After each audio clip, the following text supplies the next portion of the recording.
Good evening, everybody. Welcome to the live session from Kerala, NIPM Kerala studio. Today is the 43rd NIPM Foundation Day. I welcome our secretary to the studio, Mr. Ravidev. Sir, welcome to the studio. Warm good evening to all of you. Today we are celebrating the 43rd Foundation Day of NIPM. As you know, NIPM was started in the year 1960, and NIPM Kerala chapter is the seventh chapter of NIPM. We have been conducting various activities for the welfare and the benefit of the HR professionals. I take this opportunity to welcome you all to this Foundation Day celebration of NIPM Kerala chapter this year. Highlight of the day celebration is our talk by Captain Pranav Prasoon Thakur. He will be introduced later by our Dr. Ranjana. I welcome Captain Pranav Prasoon Thakur to this celebration on behalf of all of you. I also extend a hearty welcome to all of you, those who are viewing this. With this, I wish this celebration a grand success. Thank you.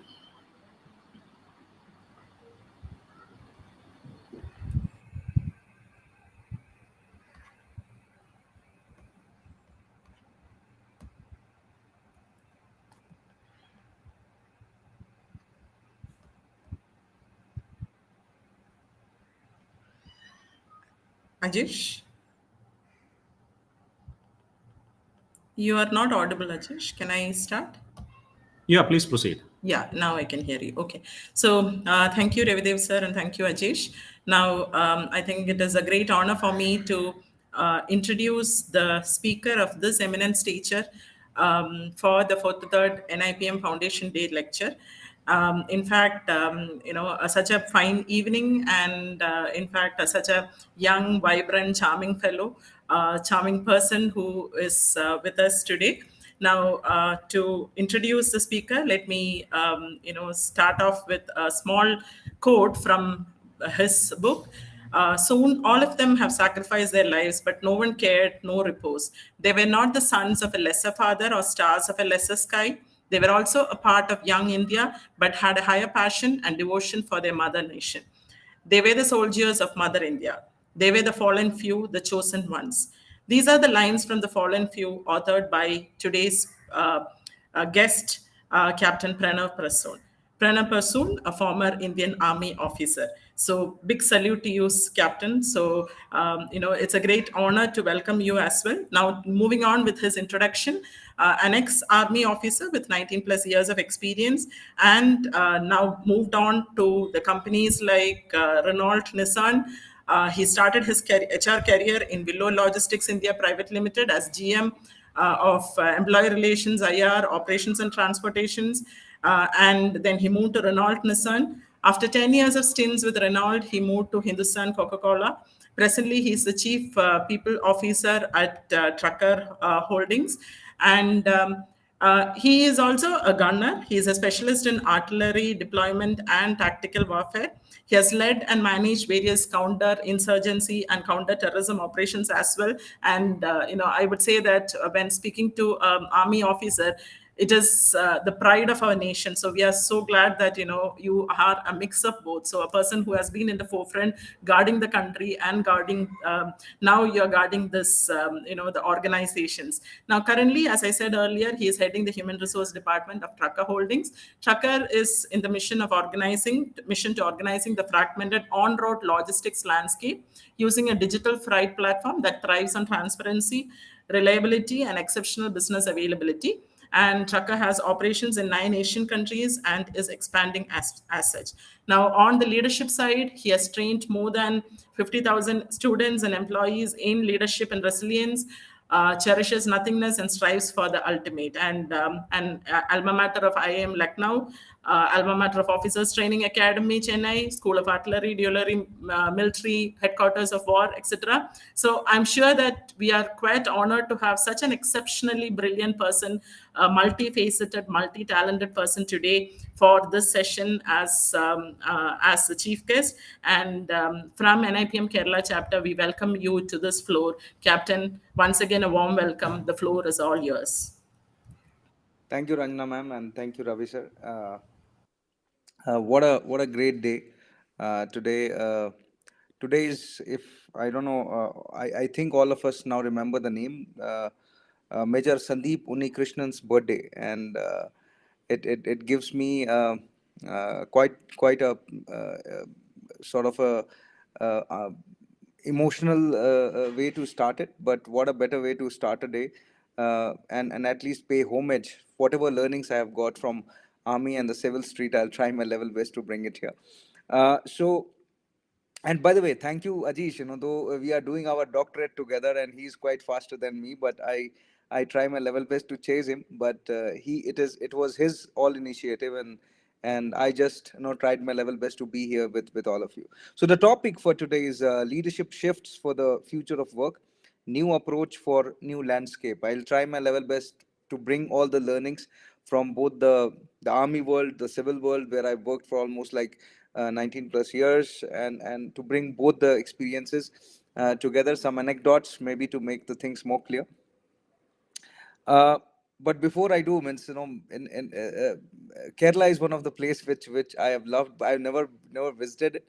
I've done a lot of so-called online sessions, but now I ensure that, because the face-to-face bonding, what brings us together is something which all human beings we lurked at the time of COVID, and I try my level best to bring that face-to-face connect. So this is an online session for quite after a long time for me. So I'm not used to, but last almost like during the COVID, I did for almost like 70-75 colleges, and I put whatever my learnings of life was in terms of a book which will be released very soon. It is called Life Decoded, and I reiterate only those things which I have written there, or which I have spoken in those 75 odd sessions which I did during at the time of COVID.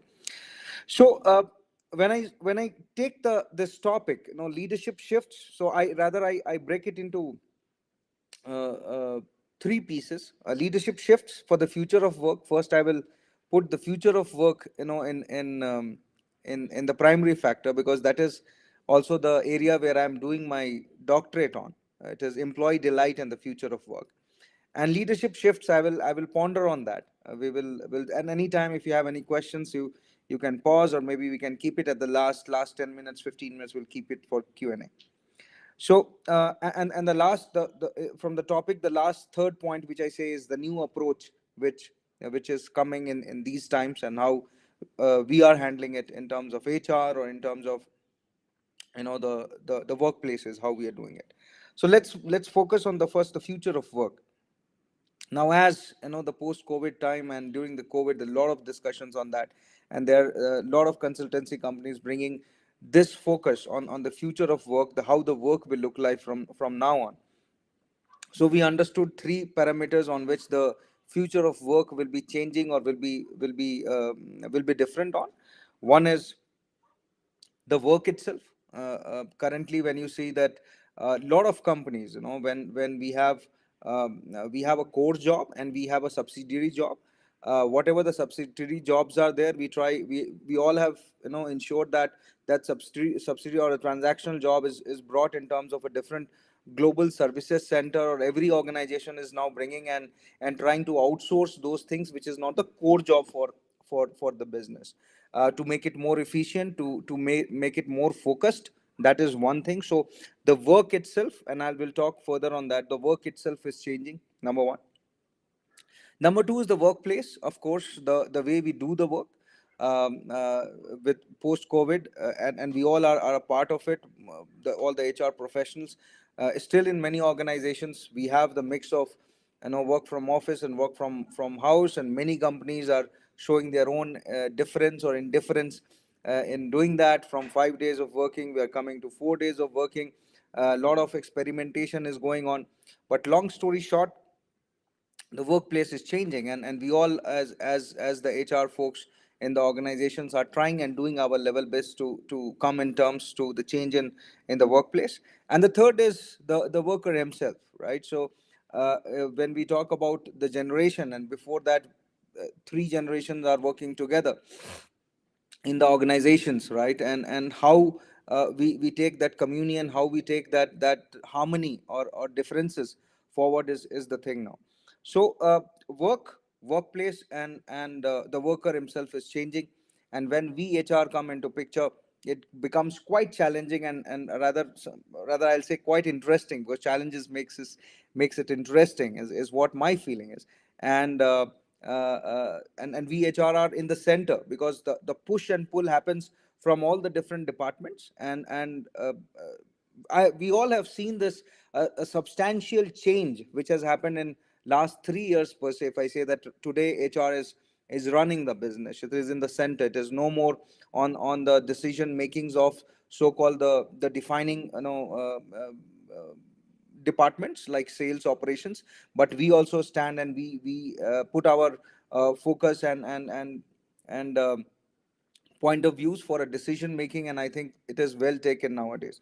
So this is how I see the future of work. But with this, when we're talking about the work, and also we all witness something in between called, and we all are witnessing it now, called the Great Resignation, and the way the focus has changed from employee attraction to the employee retention, right? And the entire paradigm shifts. Every company is trying their level best to be more desirable.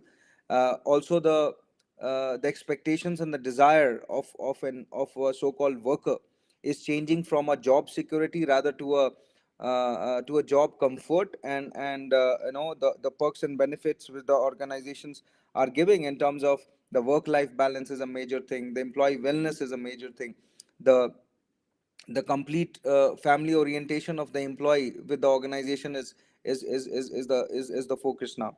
So in such a challenging and ambiguous situation, I'll say, HR and the leadership in HR becomes quite interesting. Now, leadership is a term which, when and this is I will go in detail with my experiences from forces, because there, when you enter, we have some words in the defense establishment. It is written cradle of leadership, because leadership is or somewhere you'll see that we make boys gentlemen, or we make boys leaders, like that. If you go in National Defense Academy, or if you say in various other installations like Officers Training Academy, or Indian Military Academy. So this is what it is. So leadership is ingrained, it is taught, it is felt, it is shown, and that is the reason I started, because then a person like Sandeep Unnikrishnan, who did, and we all have seen his story, what he has done, or there are many who has laid down their life. What differentiates, and the leadership is the same, and many times I see it is not rightfully explained the way in so-called civil life, if I mention. Now let's ponder on that. um, uh, One statement which I carry very deeply from forces is uh, leading from the front. Okay. Now, leadership skills, the first thing on the topic is, um, and then in civil also, I learned something called leading from behind, right? But still, I'm still to digest that term from leading from behind, because everywhere what I've seen is leading from the front is the way a leader works, and the way what I have seen operations, or seen situations being done. I think it is more the rightful way of doing it, or if you say that is more inspirational or motivational way of doing it, right? So you lead, and the men who are there with you, either they walk with you, or they're commanded by you, but of course they follow what you say, right? So that is one paradigm of leadership which I carry very strongly, that if in the future of work we talk about the leadership skill, leading from the front is something which is quite essential, and where HR himself, or HR um, uh, HR is at the center of that, that how the leading from the front happened. And this, if I connect, with those days of COVID, then I was heading HR for Renault India, and those the first 21 days when the thing were closed, and we had a final discussion with the MD and so-called the OC members, like who are the head of the departments, like what is the next step forward. So I could see a lot of reservations, and of course, it was it was, what to say, it is a deadly disease, and we had that fear and that emotions. Girish, okay, I can see some messages down, but I don't think these are questions. Okay, so then the last question which I remember was asked on those 20th or 18th day of the thing, and what next? So I told my MD that, listen, if people will be fearful, and we were completely into, that automotive thing, manufacturing and sales is the center of the entire operations of an automotive business. So you have the plant which makes it, and you have to the customers, and that year in 2020 April, the entire industrial volume for India was zero. No one, there was no registered sales of a car, and for that, even the so-called other geographies or our region was not able to understand. But in whatever case the cases, whatever situations, the car was about to be delivered, or there, it was not zero in other part of the geographies. But still, when the question was asked that, okay, what should be the next steps, I told, whatever be the thing, sir, I and you have to come to office every day. Seeing us, they will get confidence, and the company will start, in bits and pieces. I will not, put a detrimental thing that, everyone, so-called whatever, based on the decision of the government, have to come. But also, it is their ownership to come, because company has been taking care of them in the tough times, and now it is a time to giving back. And believe you me, uh, in the entire period of COVID, we were just standing with the guys, with our employees. I never told them that this is the percentage of the people who have to come. I just opened the office, and it was on their self discipline that those percentages used to happen. Okay, there was a time also when we were about to close, right, when it was like 20th or 21st of or 22nd of March. Suddenly my MD called me, and he told that, okay, this is what it is. Maybe will go for a lockdown. Before, it was being spoken, and it was not frozen yet. But the fact was, we all were envisioning, but what was the impact, or what will be the severity, we were not very clear. Now, the CFO was there, the MD was there. Suddenly I was called, and told that, okay, we have to maybe reduce the, how should we go ahead with this, because we have to have some ample, operational, cost with us, and the execution will be quite ambiguous in the times to come. We were in the thick of the appraisals then. Every company, we are trying to digest it, figure it out, how to go about it. But I just told them that, okay, can we delay the hikes, for some time, because employees understand. But I don't want any single employee to be losing their job. And when I say this on in terms of leadership, then again, leading from the front, and many organizations came forward, and where we reduce the money of the C-suite, that the other people, salaries are not getting affected. So long story short, the fact is, leading from the front is something which is ingested in terms of and invested in terms of a leadership, and we want those examples to be seen, when it comes about in the future of work and the way we conduct ourselves. So that is one. Second is, also, there is a lot of hoopla about leadership, and there is a lot of nervousness about leadership. It is quite a suddenly, it doesn't happen that, okay, there is some green signal coming, and now you have to work, or act like a leader. It is a very organic things which happens right inside us when we want to lead, and leading by example is the second thing which we want to bring. So leading from the front and leading by example. Now, what I say is, suddenly, if someone is promoted, you have a new MD, or you have a new CPO, or you have a new CFO, and there is a lot of focus there that he's joining, and he'll come and change everything, and the expectation starts from day one, right? and it becomes quite stressful for the person himself, that okay, what next, and how the thing should be dealt with. And generally, even when we coach and mentor, it is not a very detailed or a toolkit sort of a thing, that okay, this is how you have to operate, let's say in first 100 days or first 200 days, and this is how the things will happen, right? So there's a lot of hoopla and confusion in the terms of leadership. And again, I get that statement from the forces, where it is said that leadership is commanded, it is not demanded.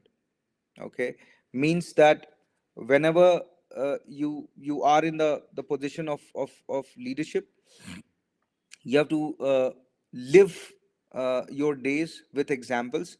And as you you function as a leader, as you deliver in terms of a leader, as you conduct yourself as a leader, you walk the walk and talk the talk as a leader, people will start changing, their and their trust, their thinking, their approach towards you, right? In day one, nothing changes. Just you give someone a power and position, and if you tell the person that okay, from now on you are the person, let's go for it. We all are HR folks, and we know that one person doesn't change anything, right? It is the consistency of the approach, of the efforts, which is a rather always a collective effort. It is leader only gives direction, it is, he's a team player, right? He puts the team first. And I have a 11 years old son, and we watch a lot of movies together. So again, I take the inspiration from his one of the movies, which says that a strength of the wolf is the pack, and strength of the pack is the wolf, right? So uh, uh, a leader cannot be stronger or better than the team, and the team cannot be stronger or better than the leader. And you also have the thing of Napoleon. I'm forgetting the entire the specific words, but it says that if you give me a bunch of dogs, and if it is led by a lion, the entire bunch of dogs will fight like a lion. But if you give me a bunch of lions to be led by a dog, the entire bunch of lions will fight like a dog. So the thing is that's what my approach here is. The leader and the stress what we bring to this word leadership should not be there. It is a lot of focus and lot of stress and lot of hoopla about it. But the fact is, we should allow him that the time and that energy to continue. Uh, the things doesn't change at day one, but of course it takes some time, but doesn't take 2 years to change it. It is only the conducts, the phrases, the initiatives, the communication, the efforts what he's bringing. It goes long time. So that is my third say. So first, I mentioned that it is always leading from the front, then it is leading by example, and then leadership is commanded, it is not demanded. That's how the leaders do. And in all our examples of army, whatever you see, there is a word which is many times associated with a leader. And the same thing which I mentioned in my book also, there's something called courage. Now this courage is something which makes the leader, and which is the soul of leadership. Because we also see in the organizations, and also in the battlefield, that you will have situations, you have your plans, but many a times, rather I'll say 80 to 90% of the times, the thing doesn't go as per the plan, right? And thing doesn't go as per the plan. You are working with the same people. There's a lot of chaos and a lot of confusion. There's a lot of fear and a lot of ambiguity. There is a lot of failure, and there is a lot of depression and demotivation. But then this guy comes with, gives the entire thing a new direction, right? And it is like, when I'll take this little bit back, when you know when we were, let's say, uh, a caveman, right? And we all used to be staying together in a place of our security, safety, and that's how we built the civilization, right? And then suddenly there would have been a scarcity of, let's say, cereals or eatables, right? And then one guy would have come in front and told that, okay, guys, let's follow me, and we'll go in this direction, and I have done my research or whatever. We'll have abundance of cereals and abundance of things to eat and things to be taken care of, and I want you guys to be going in that direction, right? And there'll be a lot of people who'll be challenging him, and there'll be a lot of proposals which would which would have been presented. Someone would had asked him the predictive analysis then, and someone would have asked that, okay, what is the surety, and if it doesn't happen, what will happen, the security, the job security, the loyalties part, and all those factors, right? But this guy would had maybe the things were never like the way it is. But one thing this guy would had even then was something called courage, and he would add his own risk taking abilities. Now courage and risk taking abilities are completely different, and sometimes someone also says that courage is like absence of fear. But actually, if ask army guy, I'll be true enough to tell you, it is nothing that we play the Marvel comics or those Superman stories there on the battlefield. If there is something which courage is not the absence of fear. It is even in spite of having fear, you move the step forward. That is called courage. Many of the operations, what we done and what we go, we also have the same automatic weapon as the adversary has got, as the militants has got. They're the guys who's the fiercest of the guys. It is called the fidains, who have the bombs, on their body, and their all purpose is to come and blow the entire thing, sacrifice their life. And we also have someone called special forces, who are the worst fears of for these guys. And we also have something called balidan, or the sacrifice written on ourselves, right? So if we go for any operation which is brutal, lethal, and these days most of you have come to know, with the surgical strikes and all, but we keep these things as untold. Not everything should be told the way we operate, and that's how the harmony and decency in so-called the civil world is maintained.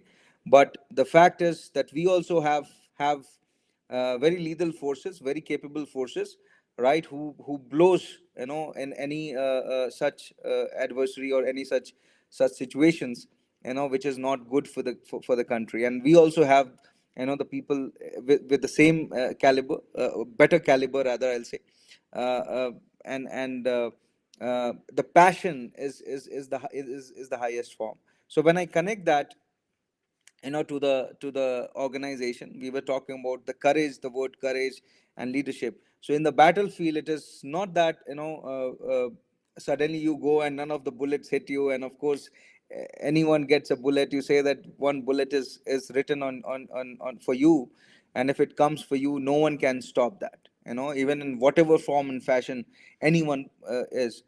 The similar thing is for organization also. I see that there are challenges and tasks sometimes which comes to you.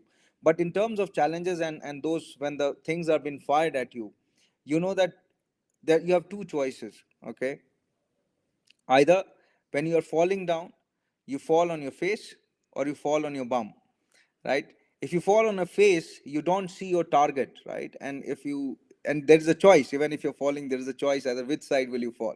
So when I say, and whatever I've seen is, till the time you have that choice to which side you fall, you see your vision, you see the direction, and you are still able, the thing is very visible to you.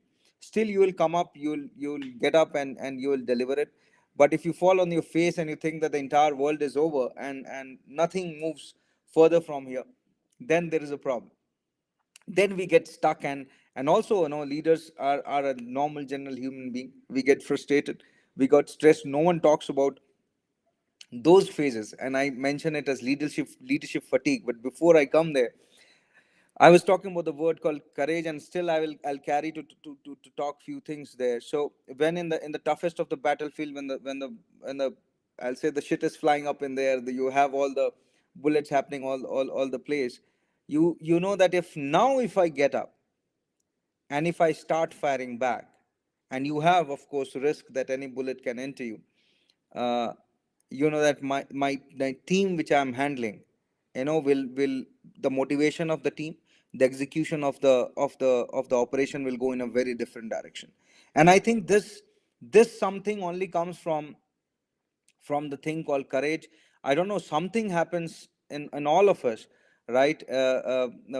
Which and this I've seen also in organizations, and I see great examples also in organization when the things are really bad, and one guy or one person or one team or some situation comes in, and there is something happens, and then the entire route or the entire mechanism which was happening yesterday changes, right? So that is very intrinsic. And I mention again, leadership is not about not having fear. Courage is not about not having fear. It is even in the state of having fear, how you will push yourself further, how you will take it further from there, is defines your courage quotient. And it is quite intrinsic and essential part of leadership. So again, to brush you, where I say that, okay, it is leading from the front, it is leading by example, it is uh, uh, the word called courage is quite important, right? And courage is not about not having fear. It is with the fear where you can deliver, with knowing all the circumstances, right? Now I will come on this part, where which I mentioned and left in between, is called leadership fatigue. Now there is a, and this is what I say, there's a lot of stress on the word leadership, and no one thinks and cares about that leader is also a human being, he's also a person. What happens when he gets burnt out, when and this is, I see, a very typical thing in terms of an organization. uh, there's a lot of, status quo attached to the so-called C-suite or the leadership team, what we say. Then in worst of the situation, whatever bees, these guys will come and rescue. Gentlemen, ladies, always remember, these guys are also normal general human being. These are non avatars or some Marvel characters. But the fact is, it is the planning, it is the connect, it is the foresightedness, right? What these guys bring to the table, right? But uh, somewhere I see that many a times we are half cooked, we are producing half cooked leaders, either in academy also these days. When I meet and see, we are making lot of graduates, but when we compare, the generations today which are there in the organization, two words were used very fluently and very candidly and very often during COVID. One was resilience, and the second was empathy and compassion, right? And sometimes it amazes me, and lot of, dialogues or such seminars or sessions I have done in resilience and empathy and compassion. Now resilience is nothing but fighting back, right? And we all remember, pre-COVID there used to be a lot of business continuity plans, right? We all had, and we all had something, which these two words I used to hate a lot of times, business continuity plan. Because I have seen operations, and I know that operations never happen the way we have planned, and we invest a lot of time and energy in something called predictive analysis. So if you go to a leader, and always the leader these days, so called the corporate leaders, they are more interested than next down the line, 3 months, 6 months, 1 year, 3 year, 5 year, how the things will happen. And we all invest a lot of energy on predicting it, right? But the beauty of thing is, and then I was somewhere in my COVID times, I was laughing and smiling on this. All our business continuity plan and all our so-called fighting back spirit and all our so-called predictive analysis, they failed, because no one knew that we all were, figuring it out, this entire scenario for the first time. How can you predict that the entire thing stops? Then what will happen? Yeah. And then I see a mechanism of bouncing back. Yeah. Then I saw the mechanism of taking it further. Now always I felt, and this is quite important, ladies and gentlemen, that life will push you down to the core, you're dead rock down on the bottom. But the thing is, from there, how you bounce back, it is quite important, and that only matters, right? So we all have seen, and that is the beauty of this generation, when we will explain this, for example, to our grandsons and granddaughters. Maybe they cannot connect, but our sons and daughters, they have seen it, and it is quite a learning for all of us, and how we all fought. Maybe in every family, some of the dear members would have is no more, who are a part of the family before, and we all had carried that pain inside. But in the bargain, what we got is the the understanding of being temporary, the understanding of starting a life when you have nothing, right? And then we got to understand something called cognitive dissonance, right? When you it is a ultimate level of confusion and ultimate level of misery, where you as a person will don't know. And we have such situations many times in the operations, what we do, where our so-called decisions are very much decided by the bureaucrats, by the ministers, by the government, and we are somewhere in sitting off on something with entire passion and emotion high, with our uniform, with our so-called leadership and commitment for the country. And we are based on some unambiguous directions or commands, right? How will you push yourself from there? Because the same people, the group of team is sitting there. They don't know what is going to happen tomorrow. They don't go what is the business. Then you suddenly get someone tells you that, okay, decrease the head count, or improve the operational cost for the company. So it becomes very important for us then, these words, empathy and compassion, right? uh, and empathy and compassion are something cannot be built in one day, right? Either in an organization you created it over a time, or it never happened, right? And we saw those examples in plenty. At the in You have some funny examples, some company coming and sacking people at this level, that level, trying to bring the cost down, as simple as that.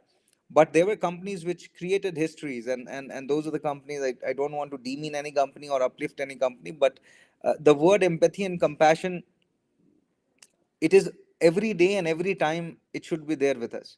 I last 1 month, I was in Saudi, and currently my role demands that I travel in all the Gulf countries and all. And I have a lot of friend with my other nations, whom always we took as adversaries, or not as our friends. But when I meet and I see them and I feel them, they also have the same life, they also have the same people. Our mummies are their ummies, and our papas are their abbas. But the fact is, the people are same, emotion are same, thinking is same, the life is same. How we are divided, until the time this word called empathy and compassion is not directional in an organization, is not felt and not led by the so-called c-suite, or the leadership team, it is very difficult, right? Because this is what the last person in the chain, they want that if something happens to me, I should be taken care of. You call it job security, you call it loyalty, you call it if you extend it further, you call it CSR. But we have to give back, we have to take care, whatever we are coming as a company together, also to take care of our employees, and take care of the society from where we take the resources and take the things. So in army, we have something called Chetwood Credo, and it is very close to our heart. So it says that the country, the men whom we command, the our first commitment is to the country, then to the men whom we command, and at the last, if something remains, it is then we come into picture. But self is always at last. Now this thing is quite ulta or opposite in the organization civil world. The self, the profitability and everything comes the first. But of course, if there is a company, then only there is a future. But then you have the menu command, and then you have the country, the CSR, and the giving back, the transcendence, the society comes at last. So when we talk about leadership, I can only bring you the rightful mechanism of how the leadership is done, right? So this was my so-called understanding and status on empathy and compassion. And the last thing which I was quite scaping on the leadership fatigue is leaders are also normal general human being, right? um, and leaders are not always correct.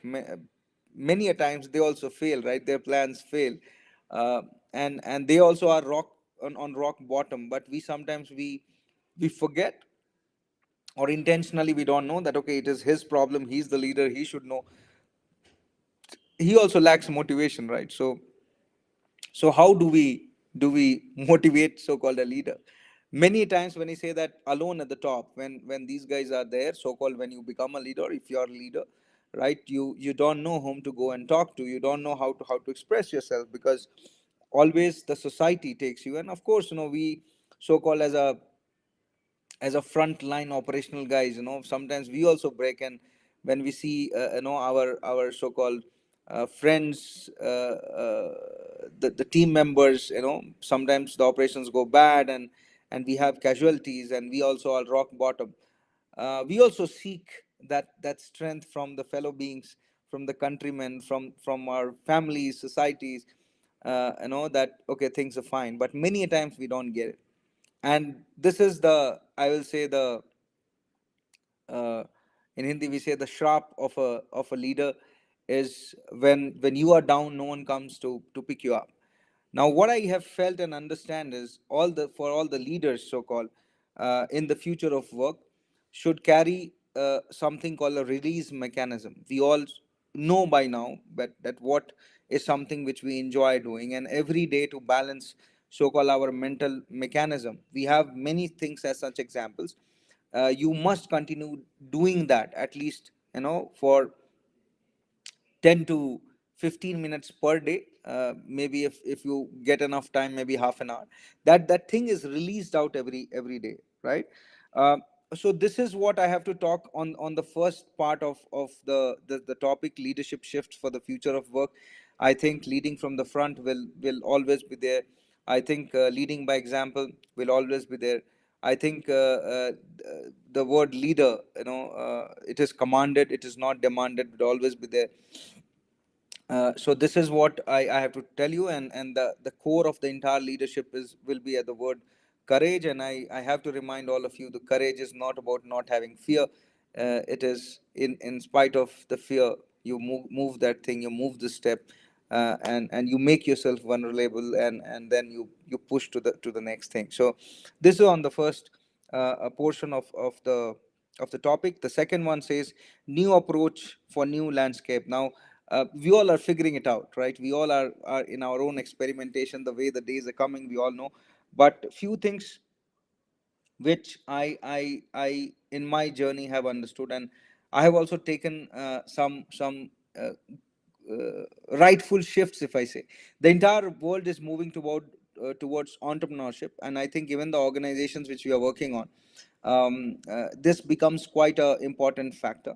Entrepreneurship is always about innovation, experimentation. So even there, if not in our organizations, we have to create those teams, those project groups which have induced project management and entrepreneurship, which always sees new verticals and new geographies, or new domains for that matter. Because currently, when I say the workforce which we are dealing with, they want it, and that is the kick of the workforce what we have, the millennials majorly what we have, right? Is Today when I see that what we used to call a long time affair for us has become a short time thing for them. No one thinks about the future, about after 5 years what is happening. They think that currently now this year or next year what is there in me. Next year is also too much. Like now what is in thing for me. And I think we all have learned our lessons and burned our hands at for our post COVID, the way the job market or the talent acquisition strategies were being made. And as I was mentioning in the beginning, that talent retention is a new form of so-called talent attraction than talent acquisition itself, right? So people whom you have, how they are being taken care of, employee well-being, employee the one thing which I also want to mention here, the purpose of the employees. That is what it is. Now every this is very superficial, but what very important. um, and when I was conducting similar sessions for many college groups, I used to ask them that, do you know what is the purpose of life, or what is the why of your life? And 99%, I don't remember anyone would have told me very categorically clear that what and why I want to do in life and what is my purpose. Now, generally, I felt at the time of COVID, those organizations where employees were very clear in terms of their why and purpose, right? And the so-called vision, what we call the why and the what and the how and the purpose of the organization, where when these both were quite aligned, there was no issue, right? There was complete harmony. I understand you, you understand me. It is like I love you and you love me. So these are times that more than the loyalty and the career, it is. And I keep on telling this even in my organization, that there is a mutual trust, there is a love, right? We have a purpose. If your purpose is connected to that, you love the job what you do, right? And if you love something, and the same in the similar field, if the love is reciprocated, great thing happens. So organizations, when I say the new approach, that passion has to be connected with the purpose. And I think that's how the winning or the organization of future will start. That we want the workforce which are very connected with the purpose of the organization, right? Cost will be still at the focus of it, and we all are very careful on many things. Rather, I'll put it, I'll change the word cost with efficiency and effectiveness, right? And that's how it is now. There's a lot of focus on the management of the OKRs and the KPIs. Everything starts revolving in that direction. um, and that is very important for the creation of the organization, which is strong enough, robust enough to sail through all such hardships and ambiguity, which when it comes to the world or to the life, right? And with this entire thing happening, I see a lot of stress, burning out, uh, and pressure also happening in the organizations. It happens across, and that also requires a different stream of or the different strategies to be made in terms of work life balance, in terms of employee well-being, in terms of overall how we make the employee philosophy or the employer philosophy in the organizations. So I think I've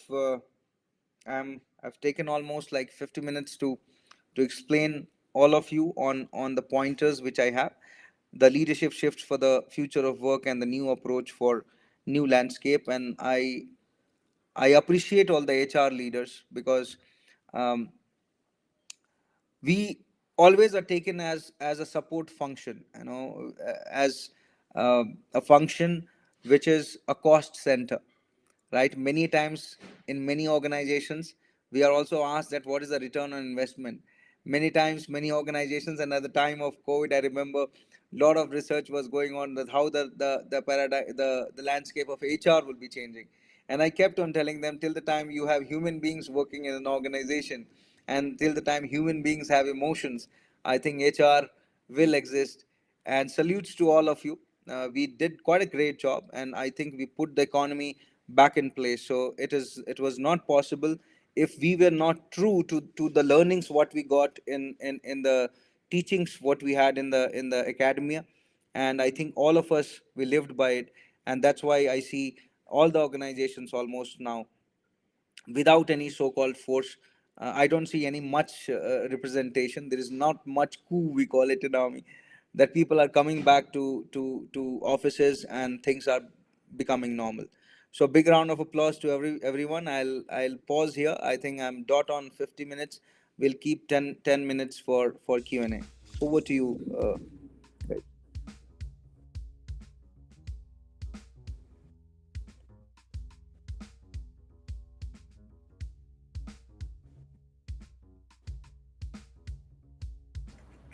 Thank you, Captain Pranav. Thank you, Ajay. I invite Mr. Rebitev and Professor Girish to the studio.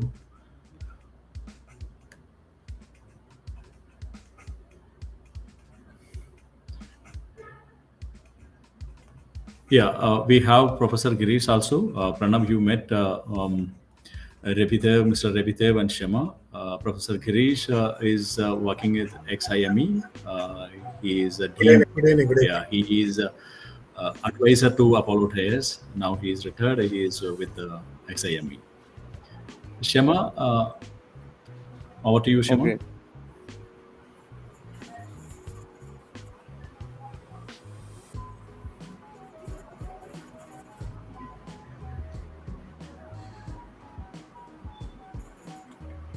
Hello, Shema. Yeah. Am I audible? Yes. Am I audible? Hi. Yes, you Yeah. are. Yes. So it was, yeah. Thank you. It was such an insightful, Captain. We really loved each stories that you were mentioning and very great world. And just sort of what you have mentioned, the leaderships of the future for everybody. Leadership should start from the front and behind. Then leading by example. That is what we should do. It's commanded and not demanded. The story which you have told about the lion and dog.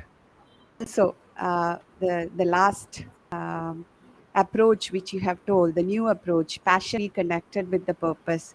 When we are managing the Gen Zs, we can very well understand. It is exactly really loud listening to you. Thank you so much. We are really honored. Thank you, ma'am. Just to give you a snapshot of the HR, we are hosting HR festival which is a festival of events, HR events, and the people who is all the team of NIPM Kerala chapter. So all the HR professionals and the B school students to be show unlearn self visible through this HR carnival. So our program called Launcher and Knowledge Hunt. It is open for applications. We are looking forward for across India on a pan-India basis and look forward your applications. Apart from that, and is also giving a 50% membership fee until 31st March. So we request everyone who haven't joined NIPM, who is not a part of NIPM, kindly join. And thank you once again. Thank you, ma'am.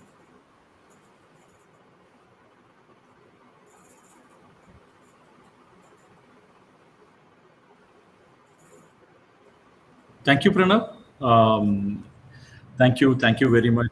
Yeah, thank you very much. And we will have another session of releasing the official teaser for our QS program. It's a very long QS festival. It's going to take place as part of our HR carnival.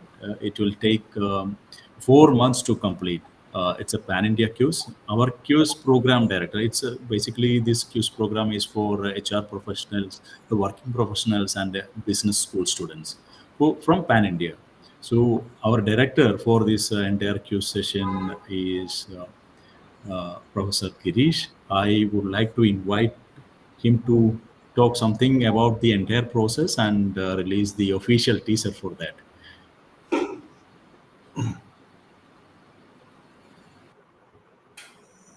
So, can you hear me? Yes, you're clear. Yeah. No, this your label is blocking the face of our distinguished guest.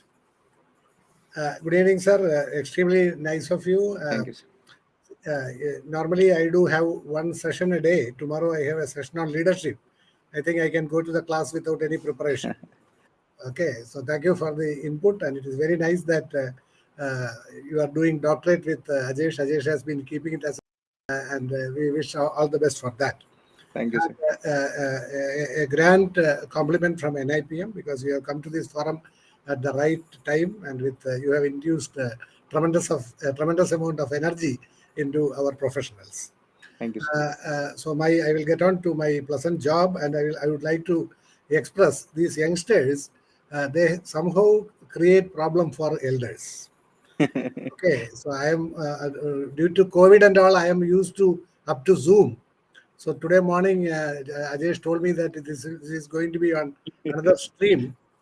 So I had to take one additional BP tablet today, so that I enter. So I entered, and after entering also, I was not knowing whether it was saying that you are in the backspace.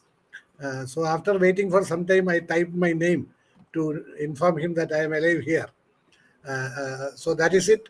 I must compliment this team, Shama, Ajesh, Anish. There is a band of youngsters who think very forward-looking fashion. And about 2 years back, they came out with a rocking program like this. And this time, they have really spread their wings, and it is going to be a mega all India program. And rightly, the first program was for the women members, and Shama ensured that it is launched on 8th of March, the International Women's Day. So now the second program is a business quiz, and ambitiously they are targeting a pan-India audience of about 500 plus corporate participants and 500 from academic institutions. So it is a well designed, as Ajay told. It is a 4-month program. I think you see, along with academics, these type of professional involvement is absolutely essential to bring up the talent in people, as well as to bring up the energy of this group. So with this background only, we are launching this. It is a privilege for me to be the director of this project. And when they are around, I think, as you correctly said, I can simply lead from the front. Great. They will ensure that everything is done paka. So we are ambitiously we are releasing the teaser today. It is you can see it on the screen, and from now on the business QC is on, and we will approach each and every members across pan India, and people like Captain Praveen should throw their weight with us, so that it is propagated across the length and breadth of the country.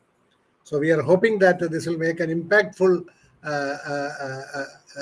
entry into the minds of people, which will definitely enhance their knowledge, enhance their involvement, and through that, actually, NIPM has got a hidden agenda of propagating the philosophy of NIPM and getting these young minds to the folder of NIPM.